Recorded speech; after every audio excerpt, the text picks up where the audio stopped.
નમસ્કાર દર્શક મિત્રો, હું છું એન્કર અર્પિતા પટેલ। દેશભરના તાજા અને સચોટ સમાચાર આપણી ભાષામાં જોવા માટે A1 અભિપ્રાય ન્યૂઝમાં આપનું હાર્દિક સ્વાગત છે। હવે જોઈએ મુખ્ય સમાચાર। ઉપલેટા મામલતદાર કચેરી ખાતે આવનારા મુસ્લિમોના તહેવારના મોહરમ માસ નિમિત્તે મુસ્લિમ આગેવાનો સહિતની હાજરીમાં અગત્યની મીટિંગનું આયોજન કરાયું।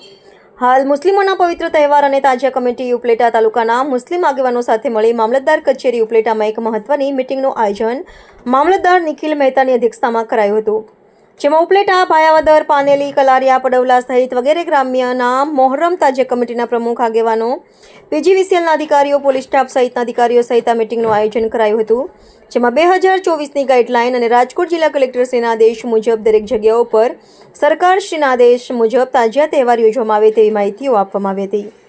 મોહરમ માસ દરમિયાન જુલુસ તાજિયા દરમિયાન અગાઉ પણ ધોરાજી, જામનગર સહિતના શહેરોમાં તાજિયાના જુલુસ દરમિયાન ઇલેક્ટ્રિક વાયરને અડી જવાની, શોક લાગવાના અને મૃત્યુ પામવાના બનાવો બની ચૂક્યા છે, જેને ધ્યાને લઈ રાજકોટ કલેક્ટર, ઉપલેટા મામલતદાર, ઉપલેટા પોલીસ તેમજ PGVCL દ્વારા તમામ તાજિયા કમિટીઓને ગાઈડલાઈન આપી સાવચેતી વર્તવા અને અન્ય કોઈ નડતર, વીજ વાયર કે કોઈ બીજી જરૂરિયાત જણાય તો PGVCLની ટીમને તુરંત જાણ કરવા અથવા તાજિયા કમિટીના આગેવાનો, પ્રમુખોને જાણ કરવા જણાવવામાં આવ્યું હતું। તદુપરાંત જિલ્લા કલેક્ટરના આદેશ મુજબ તાજિયાની ઊંચાઈ રાખવા પણ જાણ કરવામાં આવી હતી। રિપોર્ટર ભાવેશ ગોહિલ, ઉપલેટા।